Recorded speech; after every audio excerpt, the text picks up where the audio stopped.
Coming up on this edition of Reel to Reel, the Newman Catholic Center at the University of Massachusetts in Amherst kicks off its 50th anniversary with a weekend full of festivities.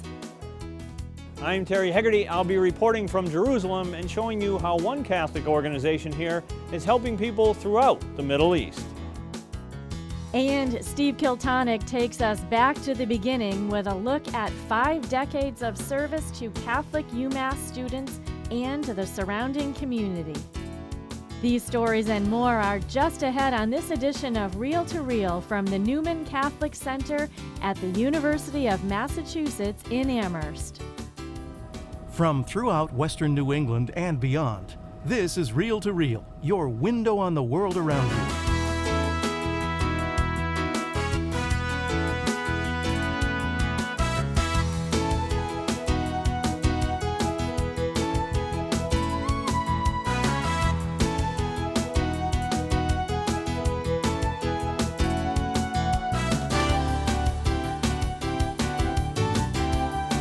Here is your Reel to Reel host, Sharon Roulier. Hello and welcome to Reel as we come to you today from the Newman Center at the University of Massachusetts in Amherst, which this year has been celebrating its 50th anniversary of serving the Catholic student population here at the Commonwealth's flagship university. In fact, since 1929, there was a Newman Club here at UMass, but it was only in 1963 that the vision of the late Monsignor David Power to have a place of their own became a reality. We'll have the history behind this ministry later on in the show, but first, this chapel was alive with celebration and song last Sunday as a Mass of Thanksgiving was held in the center's Our Lady Seat of Wisdom Chapel. Many UMass and Newman alumni from across the state and further returned to the campus for the Mass and to take part in an entire weekend of festivities that took place to celebrate this milestone.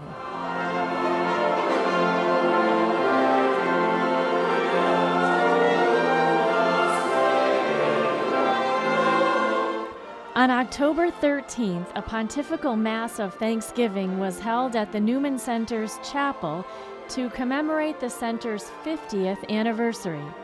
Springfield Bishop Timothy McDonnell celebrated the Mass with Father Gary Daly and Father James O'Leary of St. Camillus Parish in Arlington. Attending were former campus ministers who served at Newman, along with graduates from UMass who became priests. The weekend was full of anniversary festivities that began Saturday with a golf tournament and a barbecue and dance held in the Newman Cafe. Bishop McDonnell spoke about the connection to Newman. His great-uncle was chaplain of the Newman Center at the University of Florida in 1928, a year before the Newman Club was formed in Amherst.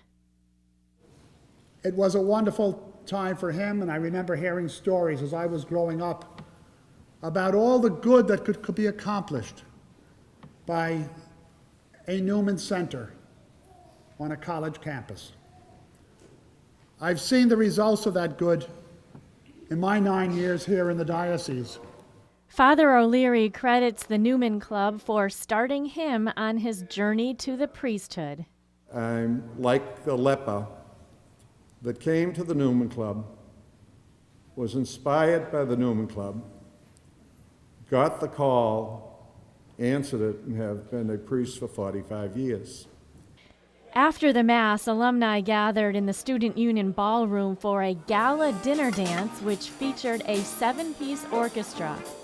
On display were albums filled with photos and news clips from Newman's illustrious history. To be able to celebrate with alumni and friends of Newman and coming back here for the first time in a very long while, it's just a great feeling. David Bartley and George Trigger Burke were starting guards on the 1956 UMass Minutemen's basketball team. Burke was the leading scorer and star player. George Burke was a fine human being, but wouldn't pass the ball off to his mother on the way to her funeral. The pair have remained close over the years. At UMass, both were members of the Newman Club.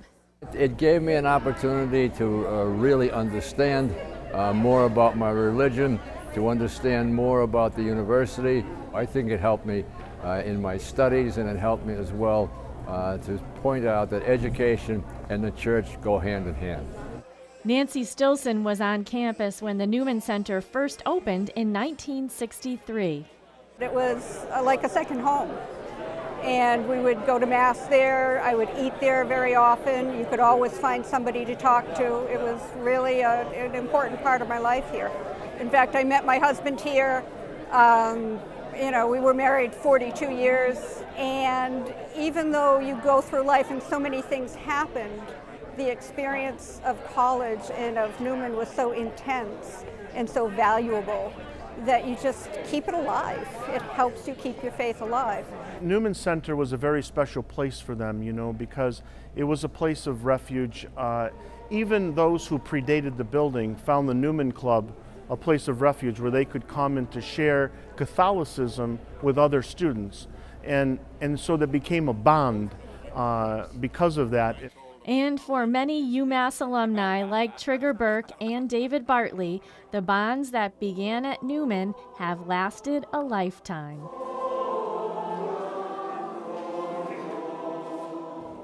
As part of the Diocese of Springfield's pilgrimage to Israel last year, the pilgrims had one free day on their itinerary, but they weren't idle.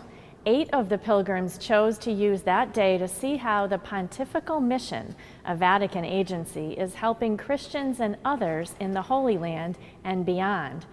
As we prepare to celebrate Mission Sunday, Terry Hegarty tells us now what the pilgrims learned about the work of this agency.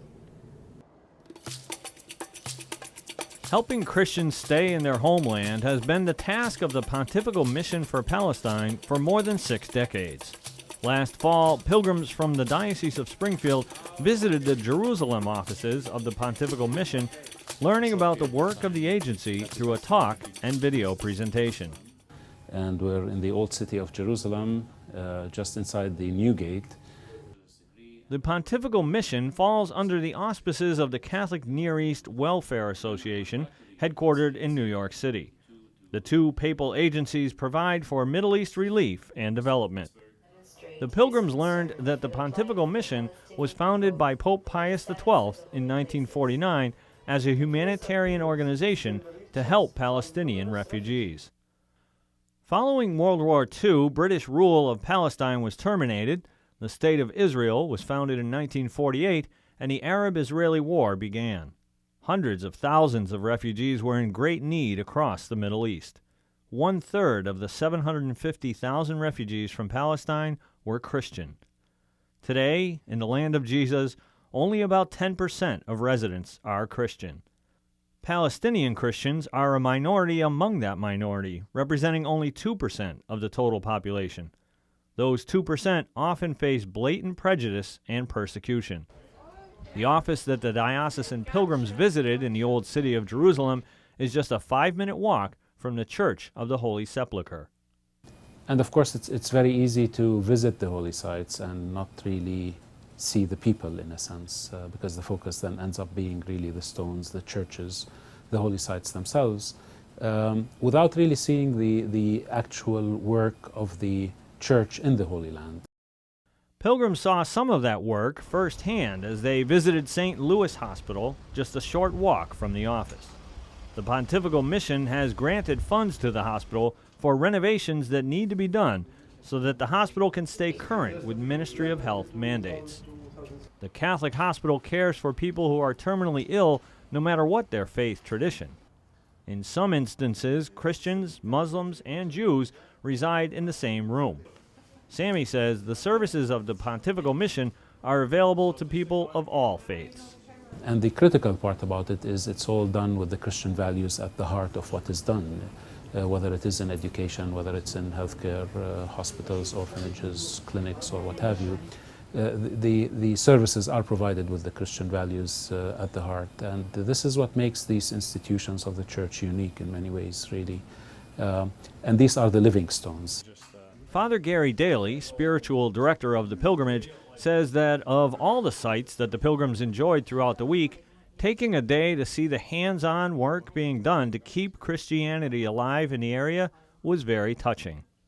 It's very sad for me to hear over and over again as we toured Israel of the diminishing in number of the Christians here in this area.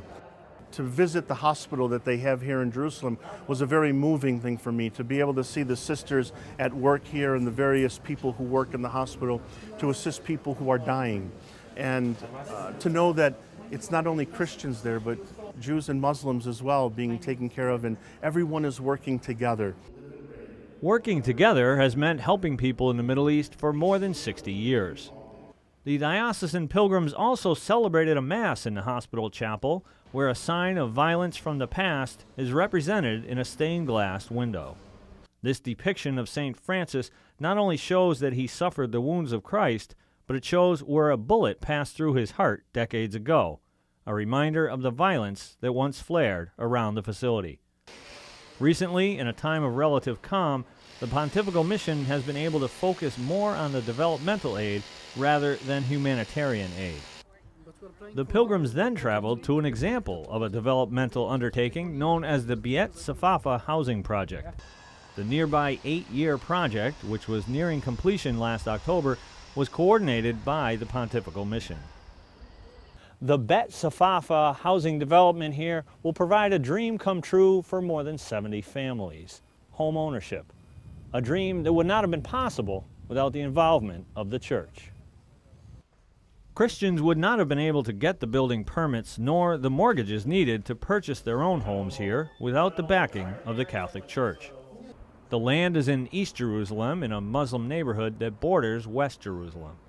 The project is now home to 18 families, and many more will be moving into the 72-unit complex over the next few months. In and around Israel, Christian agencies make up 45% of all non-governmental agencies. The vast majority of those who receive support from those agencies are Muslim. I think the mission that they are doing is amazing, and we just pray and hope that they'll be able to accomplish some good things here in Palestine and throughout the area that they're working. But sometimes years of work can be ruined in a single day. Sammy says that a Pontifical Mission-sponsored clinic in Gaza was destroyed during war there in 2008. It takes a lot of strength and most importantly, a lot of faith. You have to have faith in what you're doing, really, and never lose faith of really the hope. If it wasn't for the hope that eventually, if it's 63 years or 103 years, regardless of the number of years it will take, I think the hope must always be there that tomorrow will be a better day and that you'll be able to always stand up again. Standing up for Christians and others, the Pontifical Mission operates 3 offices in the Middle East, one in Jerusalem, which serves Palestine and Israel, another in Amman, Jordan, which serves Jordan and Iraq, and a 3rd office in Beirut, Lebanon, which serves Lebanon, Syria, and Egypt. Reporting for Reel to Reel, this is Terry Hegarty. For more information on the Pontifical Mission for Palestine or the Catholic Near East Welfare Association, you can visit our website at iobserve.org. Still to come on Reel to Reel. Steve Kiltonick takes us back to the beginning with a look at the Newman Center's half-century of service.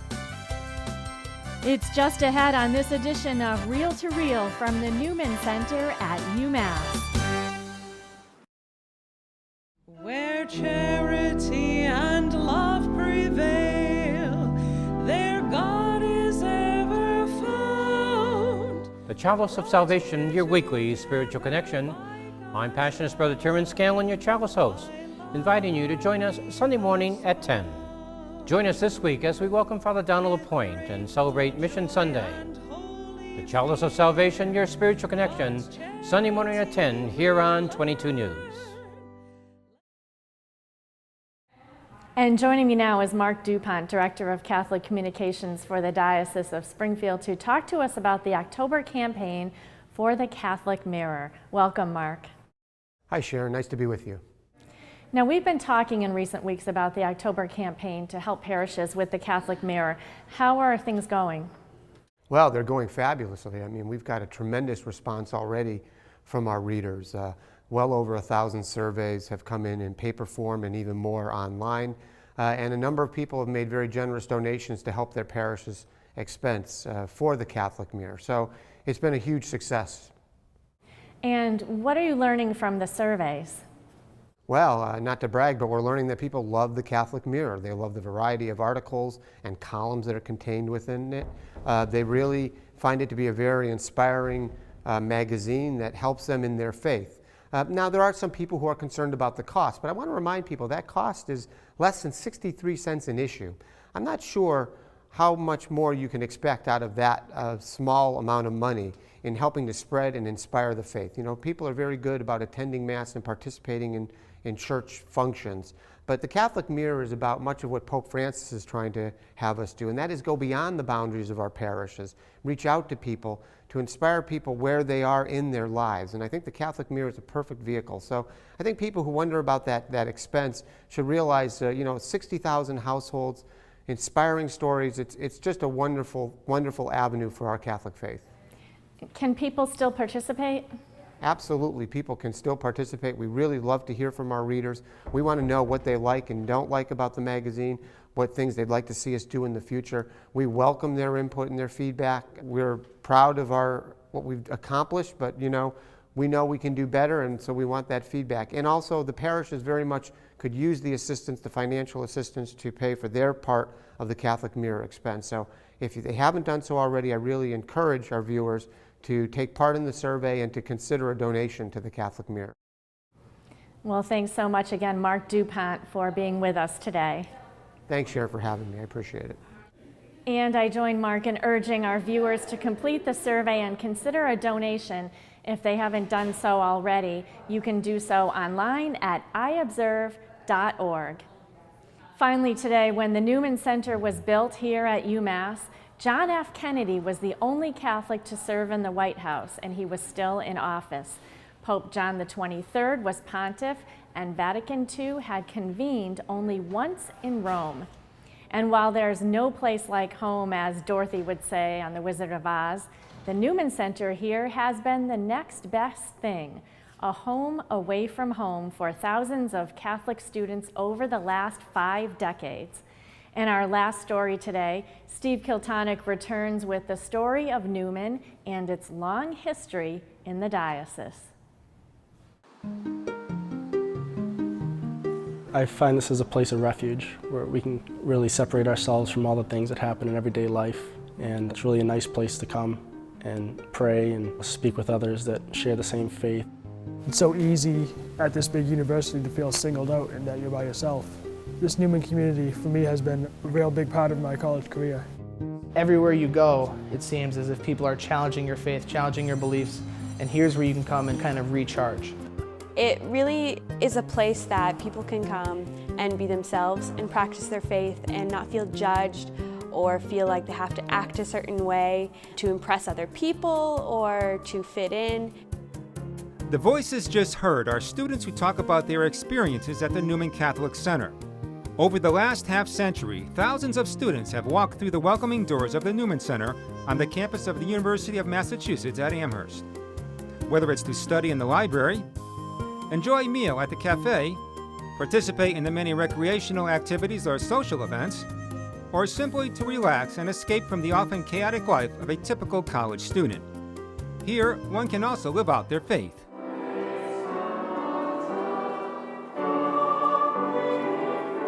Father Gary Daly is the Newman Center's director and chaplain. This is not just an ordinary building on the campus, at the university, that this is a special place where students can come and feel safe, feel that this can be a home away from home for them because it's comfortable. They can find friends who are thinking the same thing they do and express their faith. And I think that's been a great asset to the students of the university, of feeling that camaraderie around their faith. The Newman Club, the forerunner of the center, was founded in 1929. With no building to meet at, students would gather in classrooms across campus or walk to St. Bridget's for Mass. Then, as now, John Henry Cardinal Newman's motto, "Heart speaks to heart," serves as the inspiration for students. The 60,000 square foot Newman Center is one of the largest Catholic missions on its secular college campus. It was the dream of Father David Power, who felt the need for a facility at UMass where Catholic students and others could go for their spiritual as well as intellectual growth. It was the vision of both Father Powers and Bishop Weldon in creating this center. And what an amazing vision in a sense, because they purchased this land, which was the outskirts of the university at that time, thinking that at one time in history that this university would expand. And it certainly has. On a damp September day in 1961, Springfield Bishop Christopher Weldon presided over the groundbreaking ceremonies as he dug the first shovels full of dirt. Over the next 18 months, students watched as ground was cleared, cement poured, and steel girders put in place. On April 1st, 1963, Father Power celebrated the first Mass under the watchful eyes of the chapel's 7 Saints of Learning.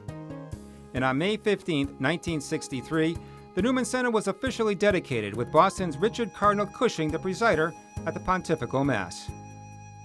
In attendance that memorable spring day was an Irish priest by the name of Father Joseph Quigley.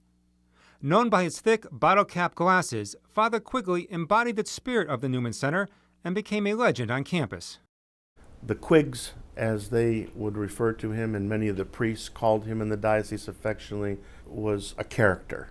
And the Newman Center, working at the university, was the perfect place for Father Quigley. He had a wonderful personality. He had a way of expressing himself. Father Quigley was intimately involved with the Newman Center for nearly 40 years as its director and campus minister. The Ware High School and Fordham University graduate and veteran of World War II had a gift for storytelling.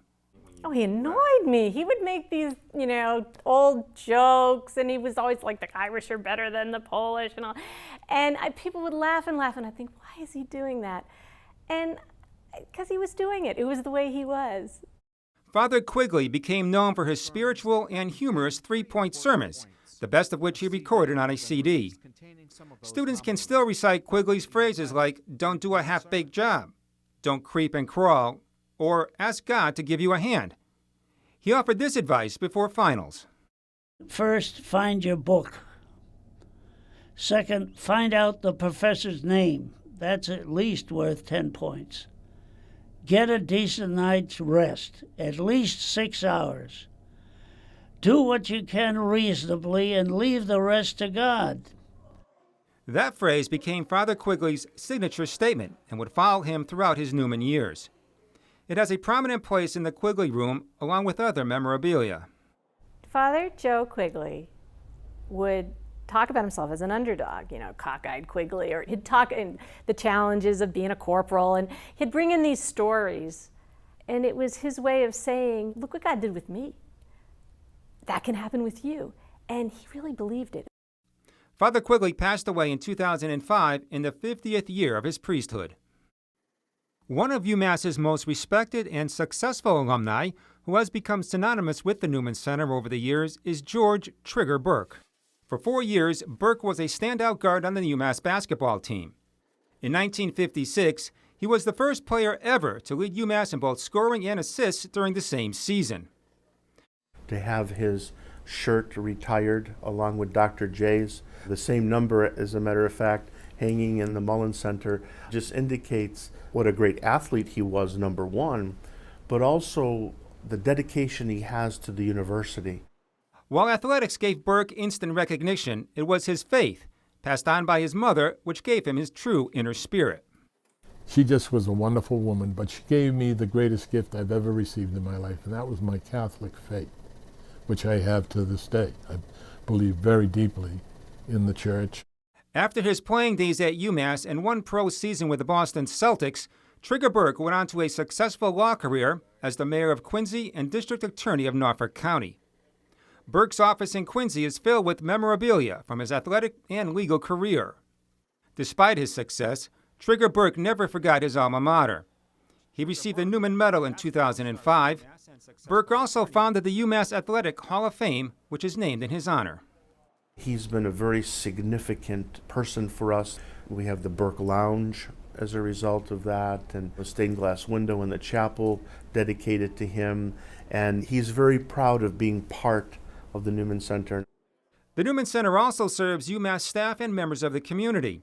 It provides outreach for the 27,000 students who attend the university and is open to those of all religions. Students can join the Newman Student Association, which plans social, liturgical, and spiritual needs of students, or become a peer minister and help students in their own faith development. At a faith-sharing session held in the Trigger Burke Room, students talk about many issues, including their own personal struggles and academic pressures, as well as their faith. Every time I've come here, I've seen somebody praying, and there is a beautiful presence of God when I walk there that had made the presence of Jesus in the Eucharist very real to me. Patrick has been coming to Newman since his freshman year. It's so easy at this big university to feel singled out and that you're by yourself. But this Newman community for me has been a real big part of my college career. It's a way to meet people who have that common ground, and sometimes that's not the easiest thing. Peter has also belonged to Newman since his freshman year. I find this as a place of refuge where we can, really separate ourselves from all the things that happen in everyday life. And it's really a nice place to come and pray and speak with others that share the same faith. Michelle says her role at Newman has evolved from a Newman student associate to peer minister, and now as an evangelizer showing other students what Newman has to offer. It's a place where you can come and exercise exactly 100% of who you are. And that's what brought me here and what I think the Newman Center really offers here at UMass that you can't find anywhere else on campus. Father Daly would like to continue and expand the programs to ensure that the Newman Center is true to its mission and original ideas as a place of worship, education, community, and action. I'm glad the Newman Center has been for you, seniors, a place, a refuge, a home away from home. I just hope that you'll always remember us and that you'll come back and visit us. And when you make it big, you'll share your resources with us so that we can do the things we need to do here for future generations of students. As the Newman Catholic Center celebrates its half-century of existence, it is hoped and prayed that it will always be that welcoming place for UMass students for the next 50 years and beyond. For Reel to Reel, I'm Steve Kiltonic. Congratulations to the Newman Center on 50 years of service here in the diocese. And our thanks also to Father Gary Daly and the folks here at the Newman Center for hosting our program today. And as we close our program, just a friendly reminder, as Mark DuPont mentioned earlier, that we'd love to hear from everyone on the Catholic Mirror Readership Survey and Parish Collection. This is an important part of our outreach work, so we need your feedback and support. And places are quickly filling up on our July 2014 Catholic Communications Pilgrimage to Poland in the footsteps of Blessed John Paul II. So if you are interested, please call and leave your name and address at 413-452-0670. That's 413-452-0670. And you can get information on these events along with all of the latest news and information on our news and information website, iobserve.org. It's your one-stop place for all the most accurate news on the Catholic Church, along with stories and full episodes of Reel to Reel. That's iobserve.org. Please join me at this same time next week as we visit the new science building on the campus of the College of Our Lady of the Elms in Chicopee, right here on Reel to Reel, your window on the world around you. Have a great week.